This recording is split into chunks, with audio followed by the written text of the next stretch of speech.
পালক দরজা খুলে বের হয়ে গেল, আর অন্ত্রিশা গভীর চিন্তায় পড়ে রইল। তার মনের মধ্যে বারবার পালকের কথাগুলো ঘুরপাক খাচ্ছে, নিজের উপর বিশ্বাস রাখো, সময় এলেই সব বুঝবে। সে মনে মনে বলল, পালক কেন এমন রহস্যময় কথা বলল?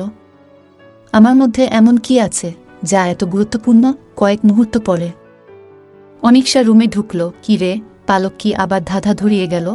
অন্ত্রিশা কিছু না বলে মাথা নাড়ল। আপু, পালকের কথায় আমি কিছুই বুঝতে পারছি না।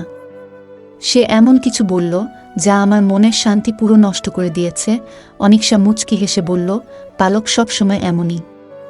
সে কখনো সরাসরি কিছু বলে না, কিন্তু তার কথা একদিন ঠিকই বুঝতে পারবি। অন্ত্রিশা কিছু বলল না। তার মাথা ভরা প্রশ্ন, কিন্তু কোনো উত্তর নেই। রাতে বিছানায় শুয়ে অন্ত্রিশার ঘুম আসছিল না। পালকের কথাগুলো যেন একটা ধাঁধার মতো বারবার তার মাথায় বাজছিল। নিজের উপর বিশ্বাস রাখো, সময় এলেই সব বুঝবে। অন্ত্রিশা ভাবতে লাগল, পালক কেন আমার উপর এমন কথা বলল? আমি তো একদম সাধারণ মেয়ে। আমার মধ্যে কি এমন বিশেষ কিছু আছে যা সে দেখতে পেয়েছে? তারপর সে জানালার বাইরে তাকিয়ে দেখল, পুরো চাঁদের আলো ঘরের ভেতর এসে পড়েছে। তার মনে হলো চাঁদের আলো যেন তাকে শান্ত করছে, কিন্তু সেই শান্তির মধ্যে একটা অজানা উত্তেজনাও লুকিয়ে আছে। একটা দীর্ঘশ্বাস ফেলে সে চোখ বন্ধ করল। হয়তো সত্যিই সময় এলেই সব বুঝতে পারবো। পরদিন সকালবেলা অন্ত্রিশা উঠেই দেখল আকাশ মেঘলা, বাতাসে একটা অদ্ভুত ঠান্ডা ভাব। সে বারান্দায় এসে দাঁড়াল। বাইরে গ্রামটা যেন অন্যরকম লাগছে। হঠাৎ অনিশা পিছন থেকে এসে বলল, এভাবে দাঁড়িয়ে কি ভাবছিস? আবার পালকের কথা?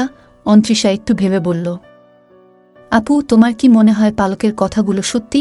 অনিশা হেসে বলল, পালকের কথা বুঝতে গেলে সময়ের প্রয়োজন। তুই বেশি ভেবে নিজেকে চাপ দিস না।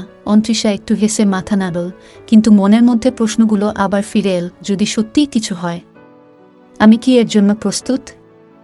সারাদিন অন্ত্রিশা বাড়ির ছোট ছোট কাজ করছিল, কিন্তু মনটা ঠিক কোথাও স্থির হচ্ছিল না। পালকের রহস্যময় কথাগুলো বারবার তার মাথায় ঘুরপাক খাচ্ছিল। বিকেলবেলা সে একা মাঠের দিকে হাঁটতে বের হল। গাছের পাতাগুলো বাতাসে মৃদু দুলছিল। পাখির ডাক আর নরম রোদ মিলিয়ে পরিবেশটা ছিল অনেক শান্ত। হঠাৎ সে দেখতে পেল একজন দূরে দাঁড়িয়ে আছে। প্রথমে সে ভয় পেয়ে গেল, কিন্তু ভালো করে তাকিয়ে বুঝল ওটা পালক। পালক তার দিকে তাকিয়ে মৃদু হেসে ইশারা করল। অন্ত্রিশা কিছুটা দ্বিধাগ্রস্ত হয়ে তার দিকে এগিয়ে গেল। আপনি এখানে কিছু বলতে চান? পালক তার চিরপরিচিত গম্ভীর স্বরে বলল, তোমাকে শুধু একটা জিনিস মনে করিয়ে দিতে এসেছি। সবকিছুর শুরু তোমার বিশ্বাস থেকে। তুমি যতদিন নিজের উপর বিশ্বাস রাখবে, ততদিন কেউ তোমাকে হারাতে পারবে না। অন্ত্রিশা চুপ করে শুনো। পালকের প্রতিটি কথা যেন তার মনের ভেতর ছাপ ফেলে যাচ্ছিল। পালকের কথাগুলো যেন অন্ত্রিশার মনের গভীরে এক ধরনের আশ্চর্য প্রভাব ফেল। সে ধীরে ধীরে বলল, আপনার কথা আমি বুঝতে পারছি না, কিন্তু কেন যেন মনে হচ্ছে আপনি যা বলছেন সেটা গুরুত্বপূর্ণ। পালক মৃদু হেসে বলল, তোমার মনে যা প্রশ্ন আছে তার উত্তর তুমি সময়মতো পেয়ে যাবে, কিন্তু নিজের উপর বিশ্বাস রাখা বন্ধ করো না। এটুকু মনে রেখো, তুমি যা করবে সেটার প্রভাব শুধু তোমার উপর নয়, আশেপাশের সবার উপর পড়বে। অন্ত্রিশা কিছু বলতে যাচ্ছিল, কিন্তু পালক হঠাৎ বলল, আজকের জন্য এতটুকুই। তোমার মনে যা আছে সেটা নিয়ে বেশি ভাবতে যেও না, সময় এলে সব স্পষ্ট হয়ে যাবে। এই বলে পালক ধীরে ধীরে হেঁটে চলে গেল। অন্ত্রিশা দূর থেকে তাকিয়ে রইল আর মনে মনে বলল, পালক যা বলছে সেটা কি সত্যি হতে পারে, নাকি এটা আমার চিন্তার ভুল? অন্ত্রিশা মাঠ থেকে ফিরে এলেও তার মন যেন স্থির হচ্ছিল না। পালকের কথাগুলো তার মনে গভীর ছাপ ফেলেছিল। সে বারবার ভাবছিল, আমি কি আসলেই এমন কিছু করতে পারবো যা অন্যদের জীবন বদলে দেবে? রাতে বিছানায় শুয়ে সে বারবার এই কথাগুলো নিয়ে ভাবতে লাগল। অনিশা পাশ থেকে বলল, কি রে, এত ভাবছিস কেন? আবার পালকের কথা মনে পড়ছে। অন্ত্রিশা হেসে বলল, আপু, আপনার কি কখনো মনে হয় আমাদের জীবনে এমন কিছু ঘটতে পারে যা পুরোটা বদলে দিতে পারে? অনিশা হেসে বলল, তোর মনে এমন সব প্রশ্ন আসে কোথা থেকে? যা ঘটার সেটা ঘটবে, তুই বেশি ভাবিস না। অন্ত্রিশা চুপ করে রইল। সে জানত এই প্রশ্নের উত্তর আপু দিতে পারবে না। পরদিন সকালে অন্ত্রিশা বারান্দায় বসেছিল। তার মনটা এখনও অস্থির। আকাশ মেঘলা আর বাতাসে একটা অদ্ভুত ঠান্ডা ভাব। অনিশা এসে পাশে বসে বলল, কি হলো, এখনো কি চিন্তা করছিস? অন্ত্রিশা বলল, আপু, আমি কেন যেন মনে করছি পালক যা বলেছে সেটা সত্যি। আমি নিজেও জানি না, কিন্তু আমার মধ্যে হয়তো কিছু আছে। অনিশা হেসে বলল, পালকের কথায় এত গুরুত্ব দিতে নেই। সে সবসময় রহস্যময় কথা বলে। অন্তৃষা মাথা নাড়ল, কিন্তু তার মনের প্রশ্নগুলো যেন বাড়তেই থাকল। সারাদিন অন্তৃষা ঘরের কাজ করেও মনের অস্থিরতা কমাতে পারল না। পালকের কথাগুলো বারবার মাথায় ঘুরপাক খাচ্ছিল। বিকেলের দিকে সে আবার মাঠের দিকে হাঁটতে বেরোল। মাঠের বাতাসে একটা শীতল অনুভূতি ছিল। গাছের পাতাগুলো মৃদু দুলছিল। সে এক কোণে দাঁড়িয়ে দূরে তাকিয়েছিল। হঠাৎ পিছন থেকে একটা পরিচিত গলা ভেসে এলো, তুমি আবার এখানে কেন এসেছ? অন্তৃষা পিছন ফিরে দেখল পালক দাঁড়িয়ে আছে। তার চোখে সেই একই গভীরতা, যা সবসময় একটা রহস্যময় অনুভূতি নিয়ে আসে। অন্তৃষা ধীরে ধীরে বলল, আপনি যা বলেছিলেন তা আমার মাথা থেকে যাচ্ছে না। আমার প্রশ্নগুলোর উত্তর দিন। পালক শান্ত গলায় বলল, সময় এলেই সব উত্তর পাবে। নিজের উপর বিশ্বাস রাখো আর অপেক্ষা করো। এই বলে পালক আবার চলে গেল। অন্তৃষা হতভম্ব হয়ে তার যাওয়া দেখল।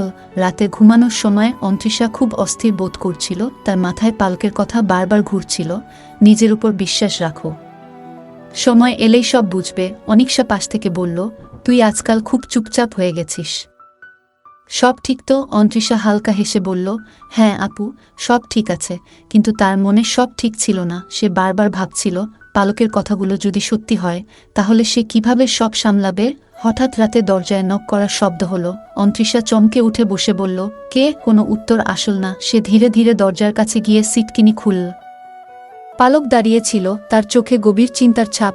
তোমার সাথে কথা আছে, পালক বলল। অন্তৃষা দরজার সামনে দাঁড়িয়ে কিছুক্ষণ তাকিয়ে থাকল। পালকের মুখে গভীরতা দেখে তার গলা দিয়ে কোনো কথা বের হচ্ছিল না।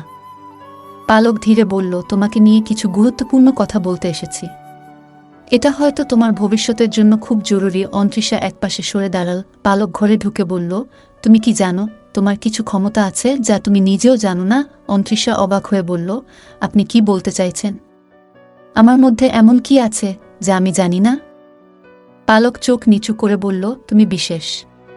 তোমার ভেতরে এমন কিছু আছে যা অনেক মানুষের জীবন বদলে দিতে পারে। অন্তৃষা চুপ করে রইল।